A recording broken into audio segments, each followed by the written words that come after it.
Welcome to the Deep Dive. Emerald City Hockey's Seattle Kraken podcast. Hey, everybody, welcome back to the Deep Dive, Emerald City Hockey's Seattle Kraken podcast.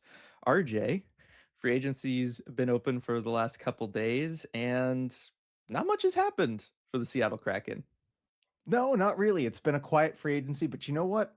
I think that's a good thing. July 1st, generally you can only make mistakes, as we've learned. I think this is the first year for the Kraken where they haven't made a bad free agent signing on the first day of free agency. Yeah. Oh, I mean, it's I mean, it's the first year they haven't done anything. So I guess that gives you our opinion on, well, free agency contracts in general. It's not necessarily Exactly. something just isolated to the Kraken. But yeah, it's interesting after last week and all of the big moves that the Kraken were pursuing and they didn't come together for one reason or another to kind of be here recording this a couple days into free agency being open, and there isn't much to talk about in terms of actual moves being made, but that does give us something to talk about because it does beg the question, well, what happens if this is kind of it for the offseason and the Kraken just roll into next season basically unchanged from last year? What do we think will happen? So we'll get into that as well as our dev camp takeaways in just a moment. But of course, first, got to thank our wonderful sponsor, the law offices of Rico Tessendorf, for sponsoring the podcast like he does each and every week. And RJ, I think the Kraken really listened to Rico this year because they were able to avoid the accidental injury that a big free agency contract brings to your franchise. Exactly. That is an accident you always want to avoid. Although usually they're quite intentional, but it's it is something harmful that you generally want to avoid. And if you are in an accident yourself, look, it's not a good situation. Just like any free agent signing, maybe you were rushing, someone was rushing to work and you get in a car accident because someone's not paying attention or whatever. Teams can be desperate out there in free agency. Sometimes these things do just happen, and you look back and you're like, dang, how did that happen? But you know what? If you're in a bad situation like that, you can make the best of it by calling Rico.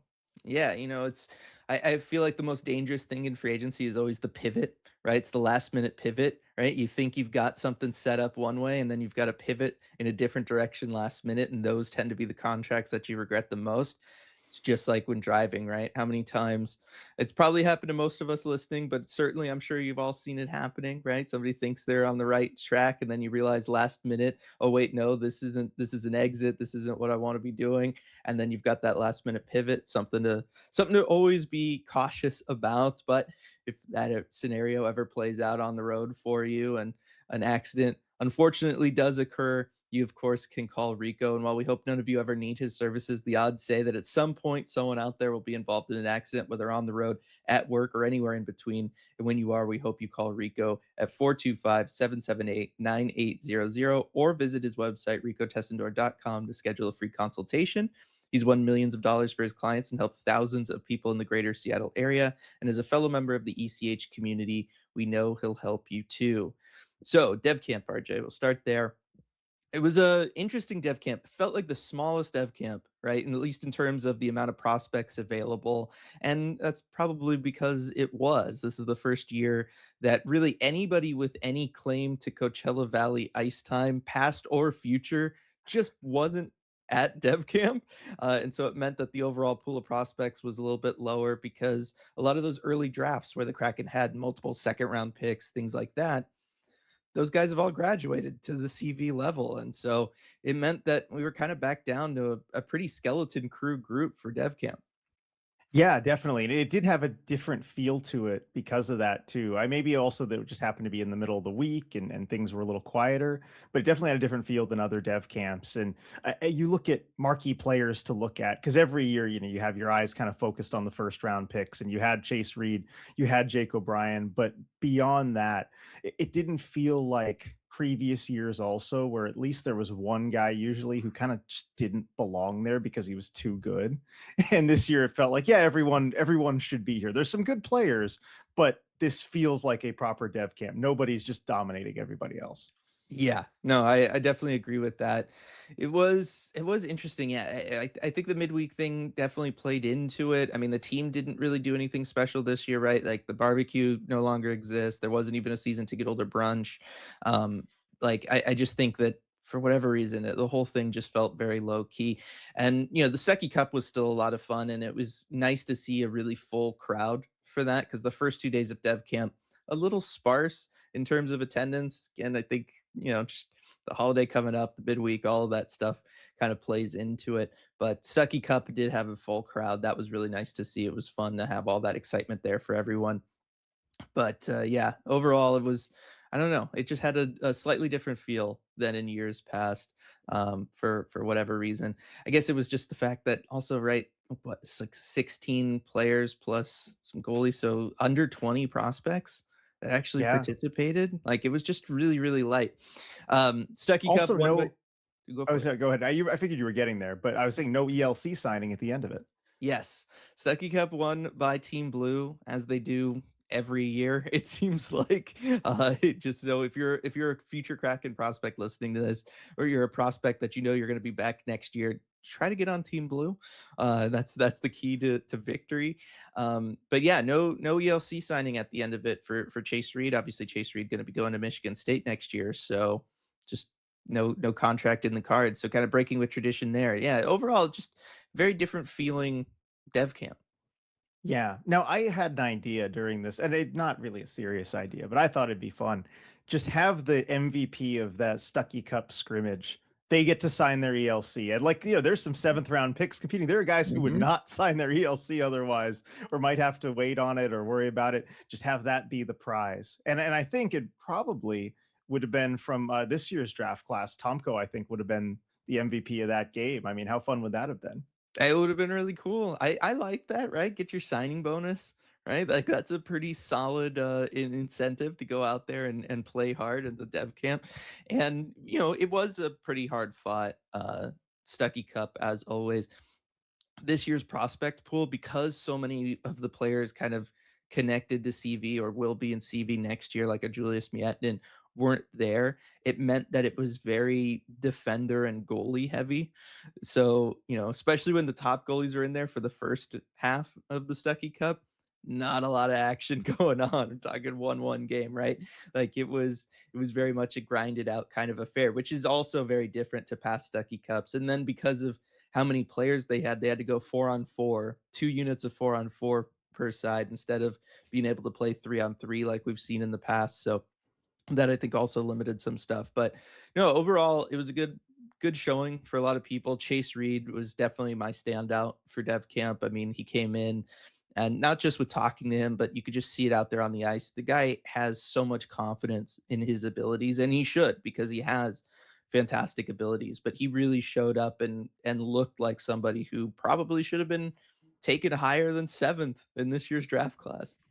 Yeah, I've been thoroughly impressed by Chase Reed the whole way through from the draft, whether it was out on the ice. And yeah, I agree. I think to me, he looked like the best player out there. I know that's not some big revelation or a stretch or anything, but I think he was pretty clearly the best player out there in my mind. Definitely understand why the Kraken took him where they did. Can't believe he was available where they took him. So that was great. Great signs from Chase Reed all around, and especially for players just coming from the draft. I think we forget just how much of a whirlwind it is for these young players. I mean, like he was in Buffalo, not sure what team he was going to be on like a week prior. It's crazy to come out on the ice and to be in these situations playing with and against players that a lot of them you've never played with or against before. And he just kind of fit right naturally. And especially talking with us, I have never seen a player in that situation, day one of dev camp, so comfortable with the media talking to us. It was great. And the confidence, too. That was what stood out to me, too. The confidence, not just in being in that situation, but also in his own game and knowing what he's all about and the way that he plays and talking about it very clearly. Like he was just impressive to me all the way around. Yeah, the Kraken have, and I don't think like that, oh, they target these kinds of players, but just for one reason or another, all of their previous first round picks have always been on the shy side, right? Yeah, like a little bit more reserved. Chase Reed's the first one that comes out and he's just like got that athlete energy and he's just like, yeah, I'm here, I'm great. This is what I'm excited to, be a part of this organization. I want to go out there, I want to try to be the best player that I could be. And it was kind of refreshing to have that, out there. And then he certainly showed it on the ice. The defense obviously still needs work. That's something I talked about last week after the Kraken drafted him. But, what impressed me a lot was his first step, right? His ability to recover really fast defensively.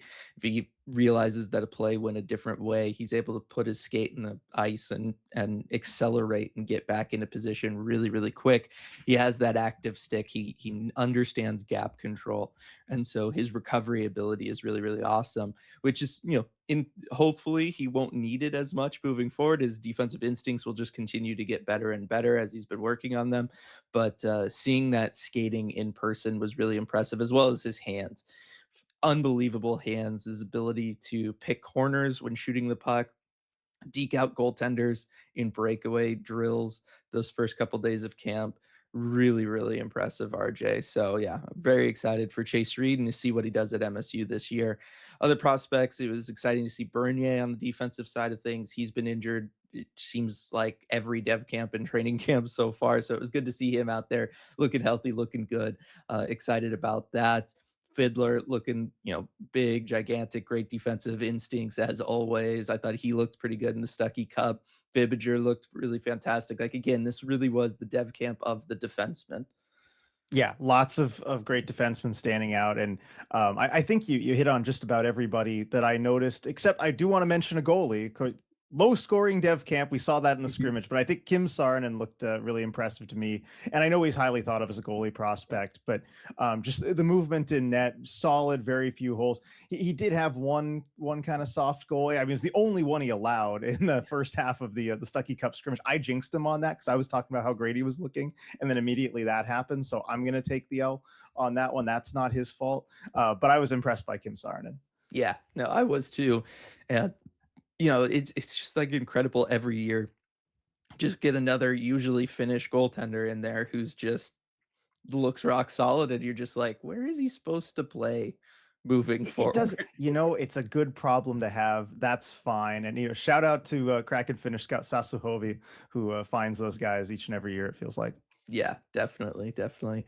All right, so I think we can move on to free agency, or really, I should say, the lack of free agency for the Seattle Kraken. As July 1st came around, and early in the day, we did get one signing, but that was just the re-signing of Mackie Samoskevich, and then not much else. Yeah, just one signing later in the day, and we should mention it because Yeah, no, definitely. it is something the Kraken did, and they signed a forward Curtis Douglas to a 2-year contract, 1.25 million AAV, so just above the limit that you can bury in the AHL. But so if they do send him down to the AHL, they will have a very small cap charge this year and next. But given their cap situation, it doesn't really amount to much. But basically, Curtis Douglas, he is probably going to be primarily a player in the AHL for the Firebirds. You're not going to see him play a whole lot of games for the Kraken. What's most notable about him, though, is he's a very large human. He is listed at 6'9", 242 pounds, and he has no hesitation dropping the gloves. He had 108 penalty minutes in 43 games last season. He's there to fight. Yeah, definitely. I mean, they lose Jamie Alexiak, they managed to bring in somebody even taller somehow. Did not know Love that that. that was gonna be possible, but, they do it. Yeah, no, I mean, interesting player for them to acquire, right? Just in the sense that obviously he has the physical presence, somebody who's not afraid to throw the body around, like you said, drop the gloves, kind of fill that role within the team and the organization. It's just one of those where it felt like one of the few places that, maybe a quieter free agency was gonna leave open for this team was those depth forward roles. Curtis Douglas comes in seemingly to take one of those, right? Like, it's gonna be interesting to see kind of where he fits in with this group. I think I could see a situation where he's kind of a healthy scratch, except on certain nights when they feel like they need the size and the physical element. Yeah, I think he's going to be very matchup dependent. But I mean, maybe we'll talk about this when we do our over unders in August, predicting the Kraken things. But I might set the over under for him as maybe like 9.5 games or so that he actually plays for the Kraken. Yeah, yeah, I think that probably checks out. They re-up Mackie Samskevich, which was something that we knew they were going to do. 3-year deal, cap hit of 3.85, really solid deal there. I mean, looking at things, RJ. again, not knowing what they're gonna do moving forward, but with most free agents kinda off the board here, or at least the difference making ones, well, they were kinda gone before free agency even started. There were Um, no difference-making free yeah, agents left by July 1st, at least that yeah, weren't obvious, like an Ovechkin, that weren't obviously just gonna sign with their original team. yeah. But just looking at this overall situation, I mean, I guess the youth movement is here. I talked about it a little bit last time. I felt like they were just gonna backdoor their way into kind of having to do the rebuild, and that's kind of what this looks like to me, right? Like, you swung and you missed on multiple big moves, nothing kinda came together, and now you pivot, right? We talked about pivoting earlier. Kind of have to pivot to the youth movement, I guess, just because that's where you're at in terms of players that can be added to this roster that can fill the holes left by Jaden Schwartz leaving and Ellie Tolvanen leaving. I, because you didn't bring anybody in outside of Curtis Douglas. I at least hope that it's going to be the young guys. Yeah, I hope so too. And I wanted to talk this out with you, Dylan, because we haven't really had the chance off camera to discuss this really, because I think we both assumed going into July 1st that the Kraken were going to do something, right? And it seemed like they wanted to, and I think they still do. I mean, I asked Jason Bottrill after July 1st if the plan was still to acquire a difference maker or difference makers, or if he was more or less happy with the roster as it is right now. And he said, we're still going to try and add, we're trying to find ways to improve this team.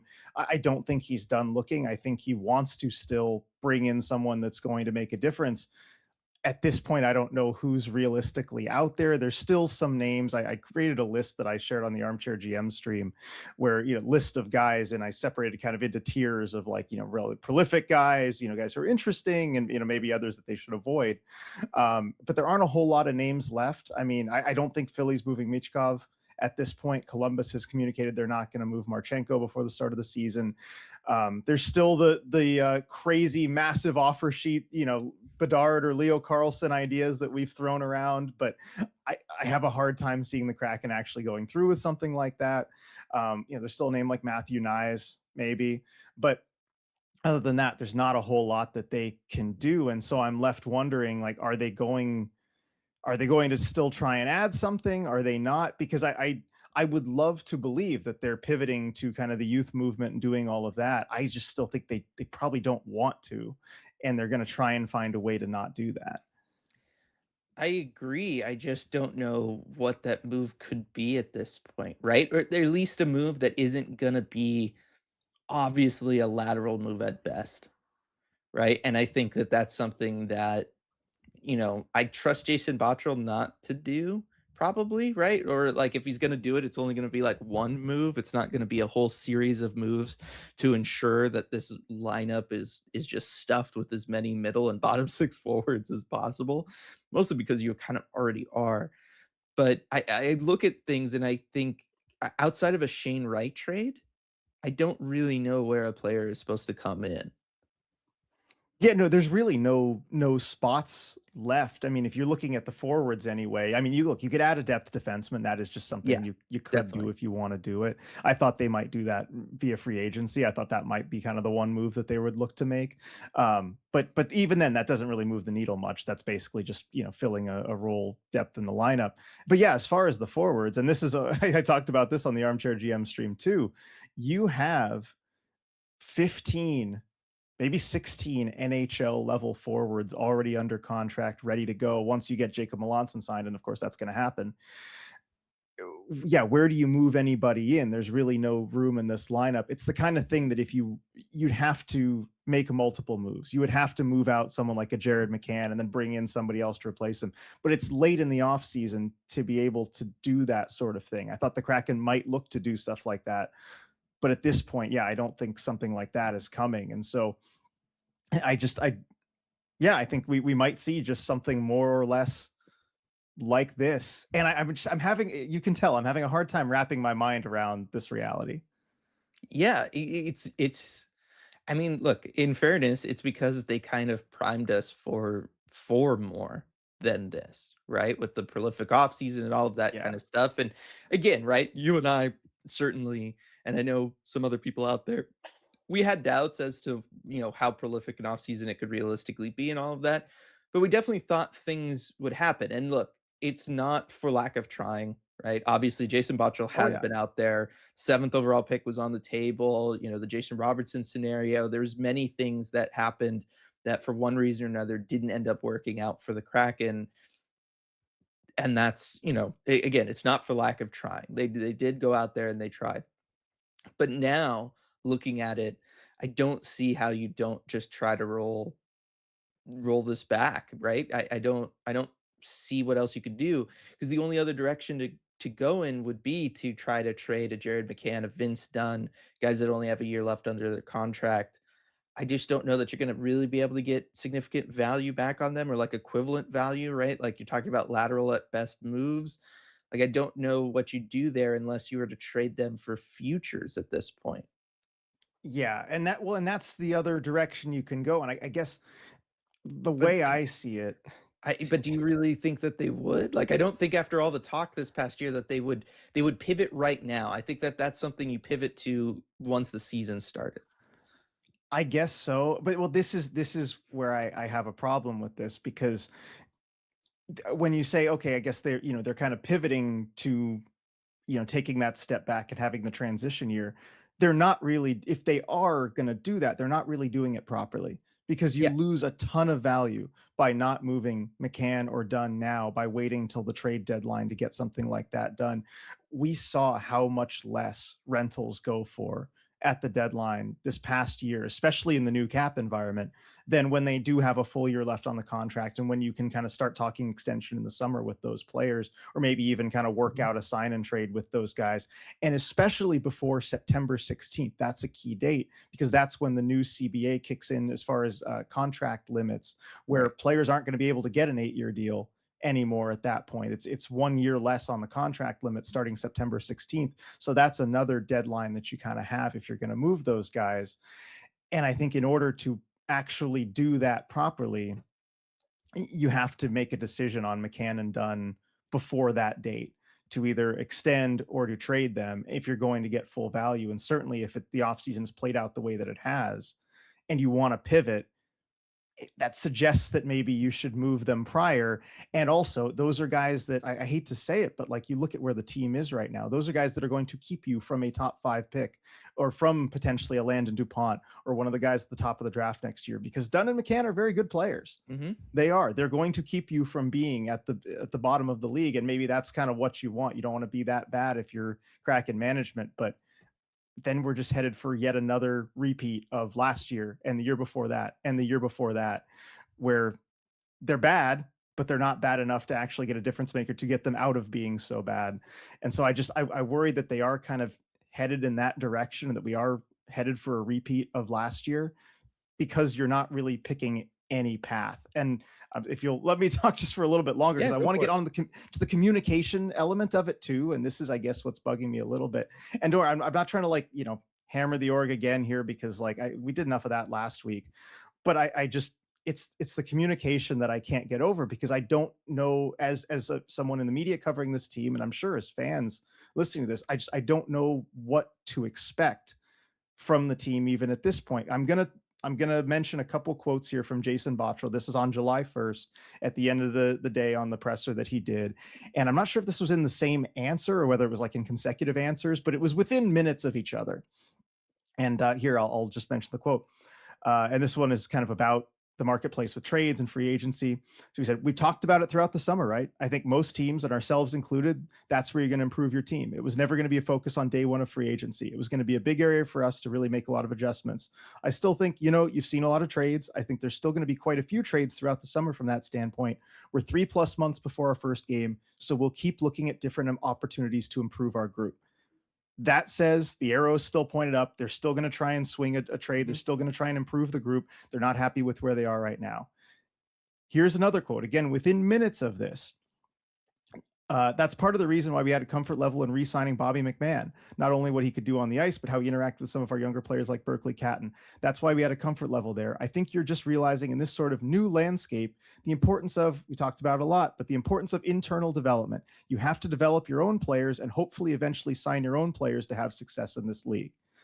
talking about how there isn't much available in free agency, teams keep their own guys, but talk about how the Kraken have to develop their own players, and those are going to have to be the ones that get them to success. Those are mixed messages. Those are hinting at two different directions for where they're going next season and what they want to do. And I think the problem with the Kraken the last few years is that they have tried to do both. They have tried to kind of go for it and add to the group while also trying to develop the young players. And in trying to do both, they have failed to do either. And I worry that's still kind of the case. And certainly their actions, in addition to the words, say that that's what they're doing. Yeah, but I also think that they are things that can coexist together if done well, right? Like I would But argue do you really trust them to do that well? I don't know because this is the first time we're seeing it done without Ron Francis, right? Like one thing we definitively know is Ron Francis could not do it well, right? Like zero opportunity. I think that the fact that we didn't see a free agent signing on July 1st, just to do something, right? And to try to send a message that we're doing something and you just make a bad signing to make a signing. I think like that is an improvement, right? And I think Sure. that that is more of an example of trying to do both. I think that with the first answer, the one about trading and not, and kind of the way he talks about free agency seems to imply that he understands that, you know, look, like something that you and I have talked about a lot this offseason, looking at the build of all the playoff teams. The way you really build a contending team is through trades. It's not through free agency, right? It is about trying to acquire players, making hockey trades, things of that nature. And but at the same time, you have to internally develop your core, right? And like I feel like that is something that almost all the playoff teams that we just watched did. That's certainly something Carolina did, right? Like they developed their internal core and then they made the trades for the pieces around them, right? Like that's essentially what he's talking about here with these two quotes. I think that, you know, again, no general manager is also going to come out and just be like, yeah, you know, there's nothing I can do here or whatever. Like you have to kind of talk up all things that you do and pump the organization. That's just part of the job and that's part of the communication thing. But I do think that there is room. Like I don't think it's a this or that scenario. I do think that there is room for both there. Yeah, and I hope you're right. And like I think it is possible to do that. I mean, I what I would hope is, you place Shane Wright at 2C, move Chandler Stevenson down to 3C. You give those young guys, you play Mackie Samoskevich maybe on the first line with Matty Beniers rather than Jordan Eberle. Like there are ways to do it. Certainly, you can give these younger guys opportunity. I hope they do that. I'm not holding my breath. But I agree. I think it can be done. And I guess we'll just have to wait till the season starts. This is what's so frustrating about it is like I have to wait until the season starts to see whether they're actually going to do something like that or not. Yeah, well, and it's also frustrating because it's not any one person's decision, right? Like there's going to be Lane Lambert involved in this. There's the ownership mandate that's involved in this, right? Like again, it just feels like this organization is going to be forced into the retool rather than just embracing it with open arms. And that's where I think the whole situation with like Dunn and McCann is going to come into play, which is going to be the mandate's going to be we need to try to be competitive. That means we don't trade them in the offseason because we haven't been able to make that big acquisition to kind of replace them. But then the season will start. Roster's not going to be good enough to be truly competitive, at least not in the long term. So certainly not if the Pacific Division isn't just horrible like it was last year. Which And did you then see the they'll have I'm to sorry, pivot. did you see the if I can pull this up, the numbers from Jay Fresh the other day about by division? Or no, it was Dom Lucian. Average team net rating per division. I didn't. So Atlantic leads the way plus 9.3, Makes sense. Metro plus 8.1, Central plus 2.1, Pacific minus 19.5. All right. So it might be terrible again. But Yeah. it's Yeah, it's certainly not gonna be on the levels of, like, the Atlantic or anything, but, I think it it's gonna be better than it was last season. Like, it the bar was has quite to. low. It has It to. just has to. Like, San Jose has to take a step after the guys they've added. Like, I know we're getting a division preview already, but it has to be a little better than it was. No, I'm with you. I think it's gonna be a little better. And, like, looking at it also, like, the new from hockeystats.com, the new projections here for the next season as far as points came out given the current rosters. And, like, I think it's important to be realistic about where this Kraken roster is right now, like what it is if nothing else is added or changed. The projection is 78 points, 9% chance of making the playoffs. That sounds about right to me too. Mhm. And these models were pretty accurate on the Kraken at the end of the day, or at the Yeah. end of the season, last year. It looked like they were going to outperform the models, but they ended up not. You're going into the season with about a 10% chance of making the playoffs. And that's if every single thing breaks right for you. They at least have to be realistic about that. Well, yes. They absolutely should be, and it's one of those where I wonder how much of everything would be different if we didn't hear so much communication from above the front office, right? Because how many of our communication and transparency issues this offseason were because of Jason Bottrell versus Todd Leiweke and the ownership group? Right? It's really all been the ownership group, right? Like nothing Jason Bottrell has said or done has really been it's super unclear, right? Like, and we've all had the context of the moves that he's tried to make and the quotes that he's given us and all of that because we've had so much information from the ownership group, right? From Todd Leiweke. And right down to the fact that Todd Leiweke ends up being part of the end of season presser with Jason Bottrell and ends up fielding half of those questions, right? Like that's not a super normal situation, but it does feel like that's where the inconsistencies and the muddy waters that we're constantly trying to sort through feels like that's all coming from there. It's not so much from the front office and from Jason Bottrell, right? Like, if anything, it contextualizes why certain moves are made at the front office level. But I feel like that's where ultimately this has to be. We're so used to talking about sports teams and talking about the front office and the decision makers there and them needing to make a decision or why are they making this decision? What's going on here?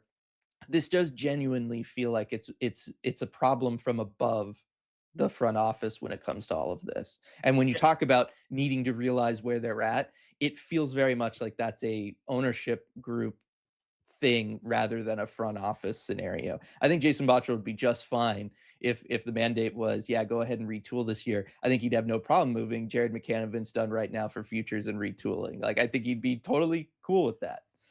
Yeah, I agree completely. No, I think it's not Jason Bottrell's fault. I think this offseason has really made clear the challenges that or the constraints in which he is operating, and I think he's doing the best he can within those constraints. But yeah, I think a lot of it comes from expectations set from above him, different directions he needs to go, things he needs to do, and who knows? This is probably something that Ron Francis had to deal with as well Yeah. during his tenure. Not to excuse any of the mistakes, but I think that might be the case as well. And so, like, I'm with you, and like I think you're boxed into to a certain extent when Todd Leiweke promises a prolific offseason before you've even had the chance to really talk to anybody or go in and make these moves. And I bet you Jason Bottrell was aware that there was a chance that things could play out this way Mhm. and that getting a Jason Robertson or doing something that could be termed as prolific, uh, there was a chance that wouldn't come together, and a very real chance that wouldn't come together. And I think if you're looking at it realistically, as I mentioned in my rant last week, like you should be able to see that given where the Yeah. team is at, that maybe guys aren't going to want to come here quite yet. Uh, but I just don't think from above him that was even really considered, and there probably wasn't a whole lot of thought going that went into promising a prolific offseason. And you know what? That's been the case the last couple off seasons as well, right? They were promised aggressive off seasons, prolific off seasons that ended up just fizzling out and becoming duds. The problem is just stop promising that at the start of the off season. Like that's you're just putting the fans on this roller coaster here that is completely unnecessary. It makes no sense. Like what other team does that? I know. Very Like few if other you're teams do that. yeah, no, it's so rare that we hear that sort of that sort of talk and that posturing from teams unless they know they're going to be able to go out there and do something. Right. And because it every time that you make a promise like that, or that you set expectations high like that, and then you don't deliver and they come down, like, that just wears away the trust from the fans and the expectations from the fans. Like, yeah, there's a reason why teams don't do that very often. And I think you're seeing the results of it now. Like, I think there is, this apathy around the team. And again, this team's got a lot of great hardcore fans. Like, anyone Yeah. listening to this right now, like, you are not, not the issue here. But anyone who's maybe on the fence about deciding to pay attention to this team or not, why would you? After, I mean, maybe you tune in when you hear prolific offseason. Oh, maybe they're going to go for something big. But at this point, why would you care once the season starts? Yeah. I don't know. I don't even know that it got that much coverage anyway. Yeah. Well, Why here's do the thing. I care? think Like, that's the now, problem looking now. at ownership, I think they might be just kind of hoping everyone maybe forgets about about Right. the prolific offseason thing. And I think a lot of people will forget. That's the problem, is that everyone's going to forget about this team. It's already happened. Well, yes, it's one of those things where, like, it's fine in the sense that, yeah, nobody will care once the season comes around Yeah. for one reason or another, whether you think the team is gonna be successful or not, right? Like, it's just one of those things where it's like, okay, it's gotten to the point where I don't think you could take anything that they say seriously, right? So it's Yeah. like, okay, all right, they're just saying something, I can just ignore that. And that's not what you want, right? From the organization, right? You don't want fans to kind of just get put off by any statements made as just like, okay, they're just saying their stuff, right? It's all just PR messaging, right? Like, that's what you don't want to have happen. And it feels like that's what this kind of offseason has made clear, is that's the reaction from many of the people that we talk to, is just that, they're just doing that again. It's that messaging again. It was the whole thing with the audit video, and the reaction to that was, it felt like for the first time that kind of public opinion had shifted on the organization from, yeah, okay, we believe in you guys, we trust you guys, let's go, let's do something, to, you're actually not giving me anything here. Right? Like, there isn't anything here. And it's just it's one of those things where the fans care so much, and they're so accepting, and they're so willing to go with whatever the organization wants to do. It's just the organization needs to figure out what that is before they just start talking. And that's again just something that I'm just not used to experiencing in the world of sports, because normally so much of how sports teams operate is, y- you come up with the plan internally, you go out there and you see what you're able to do, and then you sell everybody on what you did, right? Because you don't want to overpromise and underdeliver. That's not, when you're talking about an organization and a league and a sport that relies on gate receipts and people showing up and people tuning in on television. That's just not how you ever want to set it up, right? When you rely on people not just spending money but spending time on you, it's never a good idea to overpromise and underdeliver. You always want to go in the other direction, because that's what gets people excited, and gets people to, again, use their disposable time, whether it's on TV or showing up to the arena on you. Money can get thrown around in all sorts of different ways. Time is the one thing that everybody's got the same amount of, and that they really, at the end of the day, tend to cherish even more.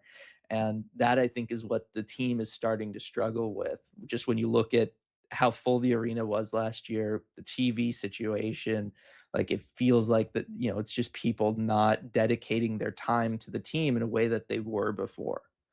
Yeah, and I want to make the distinction also, because I have been plenty critical, certainly in the Ron Francis years, of failure to really set solid expectations, and to have any kind of expectations or goals. And I think that's been a problem, that, say, it's like the opposite of Vegas, where they're like, from day one, they're like Stanley Cup in Yeah. 6 years. And I love that. I think you want to set those long term goals about where you expect the Yes. organization to be. That's what you absolutely want to do, and I think the Kraken haven't done a good enough job doing that. But in the, like, very short term, about what to promise, like, that's where you maybe change the strategy. Now, it's easy to be critical of what the team has already done, as we've just been for the last little while. But going forward, I think they have a real opportunity now to avoid a repeat of last season, because I Mhm. just see, looking ahead, I see an exact repeat of last season. And I think the way to avoid that, at least, look, I don't think there's a way to avoid, the on ice results necessarily, given the roster that you have. I think, you're probably about the same level of team you were last season. But I think the difference that you can make now is in your messaging. Now that the offseason has played out the way that it has, I know you've said what you've already said, but I think the organization really needs to be clear with fans about where the team is and what reasonable expectations are for this season.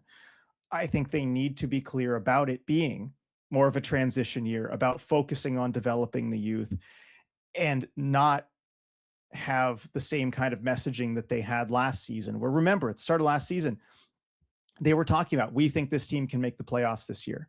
We think we can be a playoff team. We think everything's breaking that way. And even now, talking about last season, like, we were there. We were in a playoff spot at the Olympic break. Like, this is still a playoff team. I think you need to break that delusion internally, but especially in communication with the fans.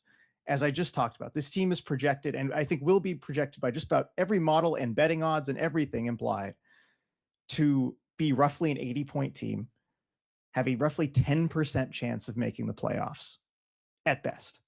That's what this roster is as it is constructed. You cannot go into the season with a 10% chance roughly of making the playoffs and be talking about the playoffs, be talking about that as any kind of realistic expectation.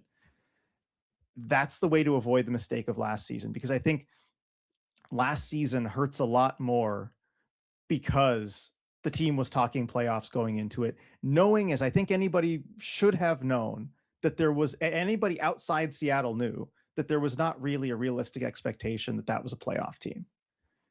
You have to set expectations properly now that you have the roster that you have. It's going to bug me so much. And I think it's going to bug fans a lot too. If come training camp, they're talking about, this is a playoff team, we can make the playoffs. We think, look, you never want to call it like from the start Yes. of the season. You always want to leave that possibility open, but you want to be talking about development opportunities for the young players. Mhm.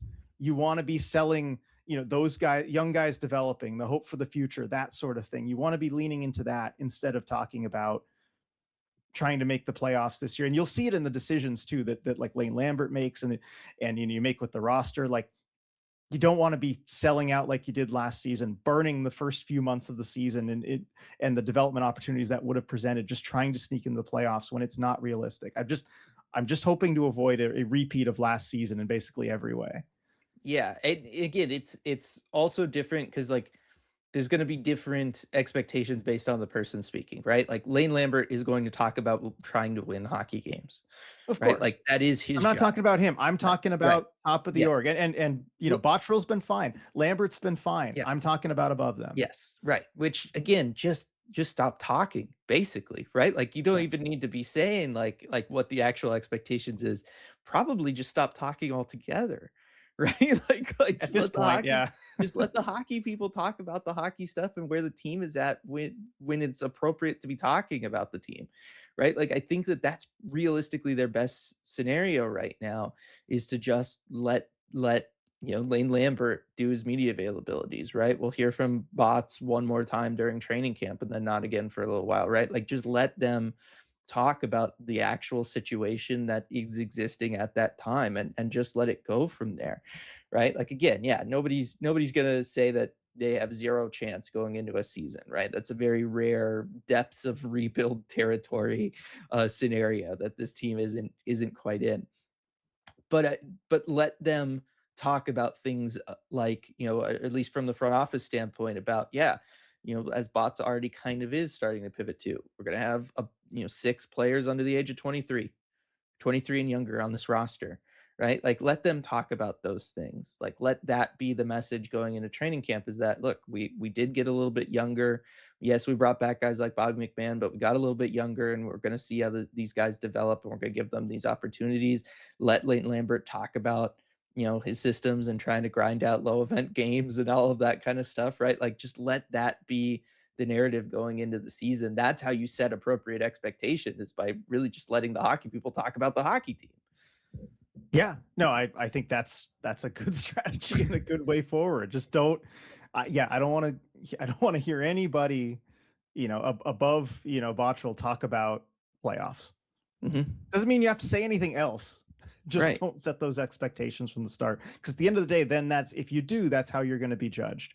Right. And you probably shouldn't like your odds if you're at roughly a 10% chance at best. Right, and to your Vegas comparison, that's setting a short-term expectation, and short-term expectations in any sport, but especially hockey, are very difficult to get to, right? They're very difficult to match and meet, and that, I think, has really been this kind of problem all off season and these last couple years is that, yeah, there hasn't been that long-term focus, that long-term expectation, that long-term plan, which is the thing that you can set because you have runway to get there.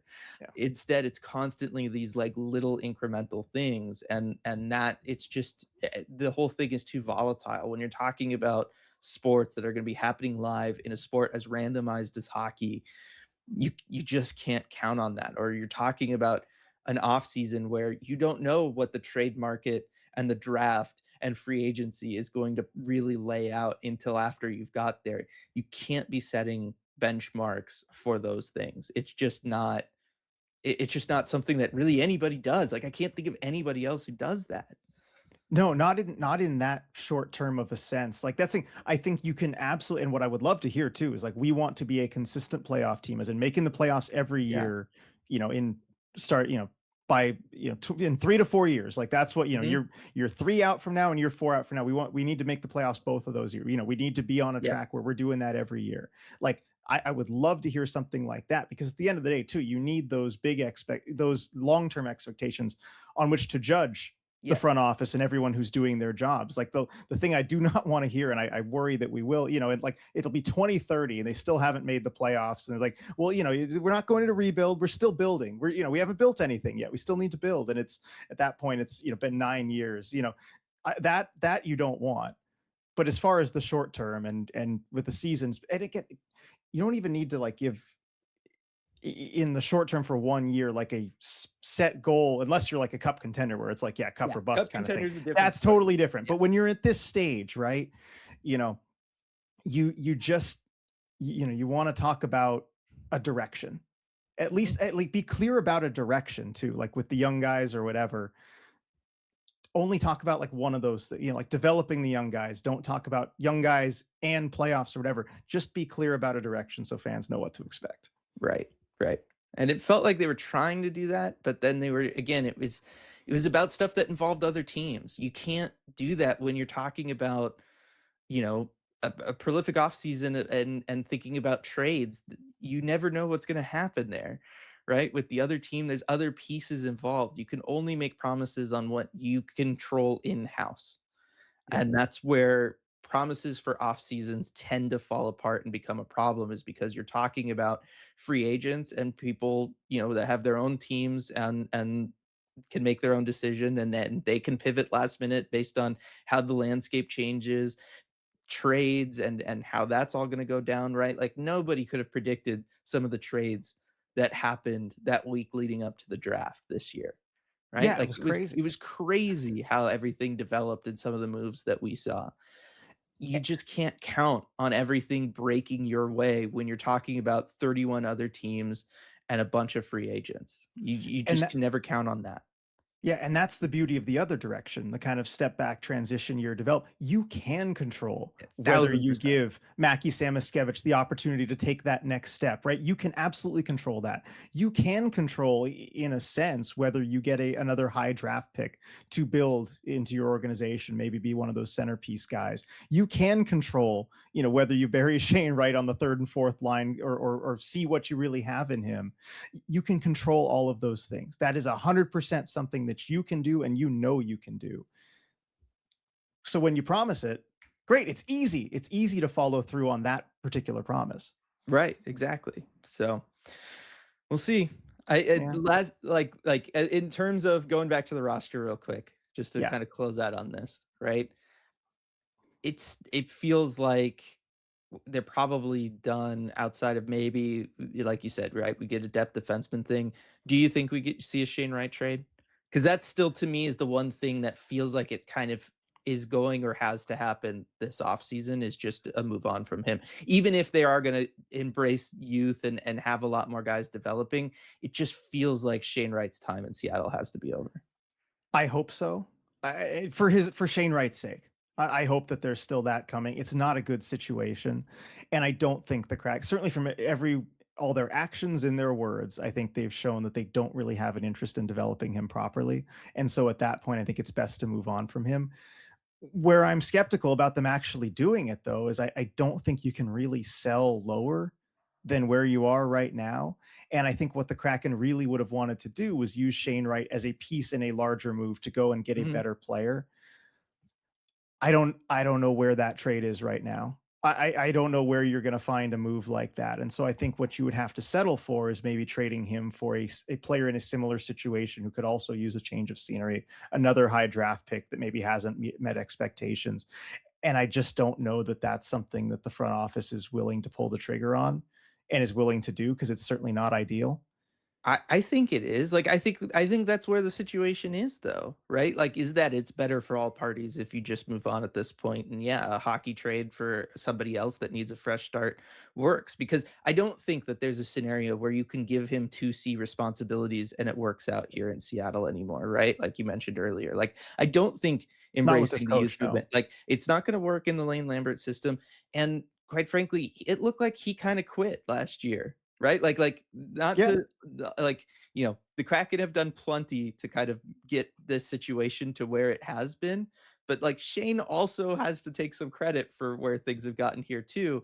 He did not play well last year, and certainly as the season went on, he did not contribute or look like a guy that really wanted to be out there and push to try to prove and that he deserved more than what he was getting, right? It's not like the year under Bilesma where that was clearly the case. Last year and certainly the back half of last year was very different. I think like that is it's one of those things where I don't even know that we can just totally blame the organization on him anymore and the situation moving forward with him. I think it's just to the point where a trade has to happen for everybody involved.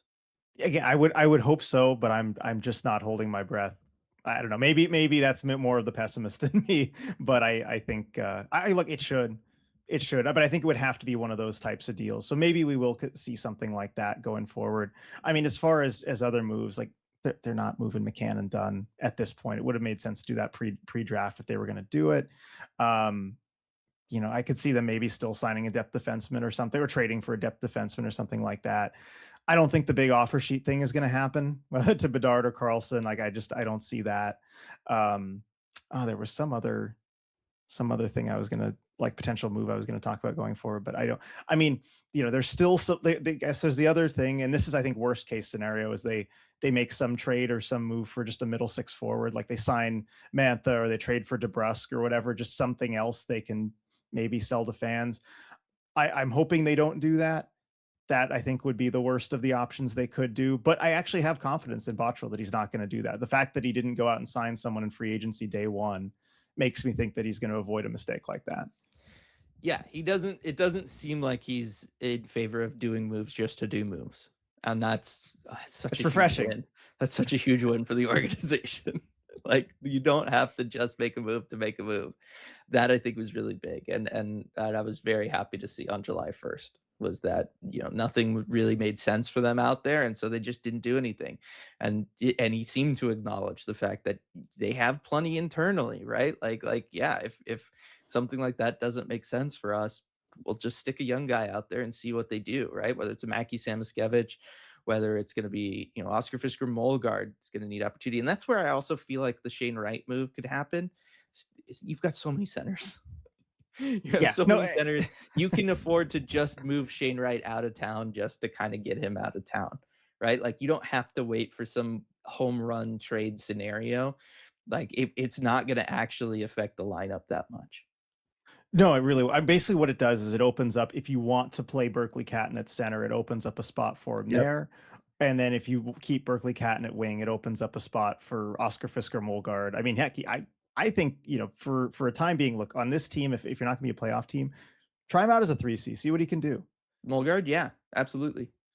So it opens up spots for you there that you wouldn't otherwise have. And if we have a repeat of last season with Shane Wright, where it's just look, I think he was kind of in healthy scratch territory. He wasn't scratched, but the way he was playing was kind of in healthy scratch territory. You're better off with a Molgard as your 3C, at least on night to night basis. Yeah, no, I mean, he looked better the back half of last year than Shane did. So, yeah, we'll see. Nice, fun, happy, exciting podcast there for everyone.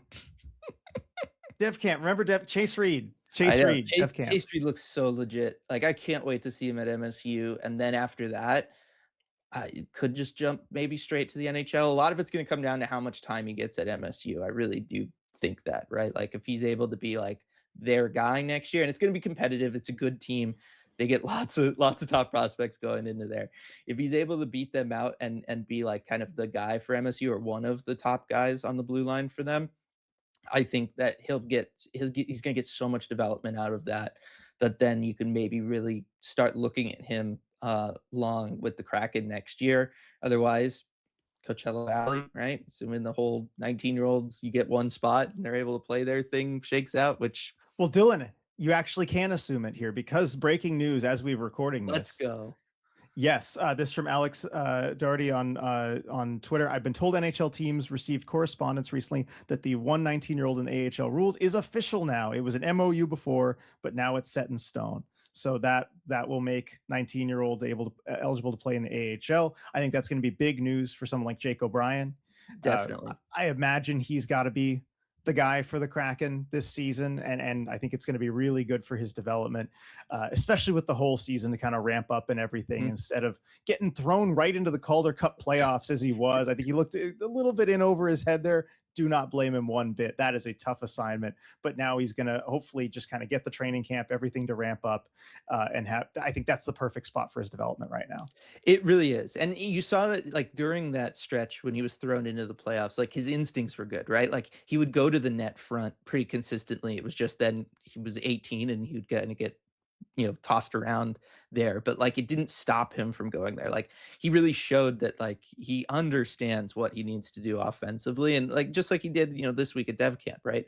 I do think him being able to be there, especially with his size, because he definitely looked bigger this year, like, he's filling out that frame to me, like, he's gonna have the size to be able to compete net front and be able to go out there and play at the AHL level, so, that's really, really exciting to hear, and I'm really looking forward to seeing Jake O'Brien with the Coachella Valley Firebirds. I give him, like, a 95% chance of Jake O'Brien being the guy that takes that spot for the Kraken organization.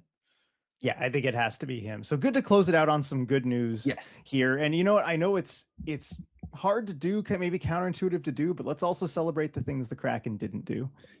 Think of Yeah. all the moves. Look around the league and free agency. I mean, look no further than some other Pacific Division teams. I'm not going to name names here, but Oh, look really? at.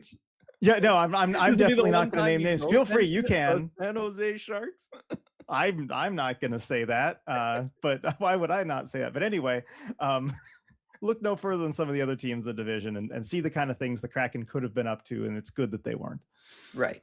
No, again, accident avoidance is certainly something that you want to try to practice in all shapes and forms, right? Whether it's running an NHL team or just walking around, driving around in life, but it's never foolproof. And that's where Rico comes in. And while we hope none of you ever need his services, the odds say that at some point someone out there will be involved in an accident, whether on the road, at work, or anywhere in between. No matter how careful you are, RJ, accidents just in fact happen. And unfortunately, people get injured in those. And if you ever find yourself in that scenario, we hope you call Rico at 425-778-9800 or visit his website, ricotessendor.com, to schedule a free consultation. He's won millions of dollars for his clients and helped thousands of people in the greater Seattle area. And as a fellow member of the ECH community, we know he'll help you too. It's going to do it for this week's episode of the Deep Dive Podcast. Thanks so much, everybody, and we will see you all next time. Hey everyone, before we go, we just wanted to give a quick shout out to all of our awesome patrons over at patreon.com/Emerald City Hockey, especially our Terror of the Deep patrons. Thank you so much for making all this possible. We really appreciate your support.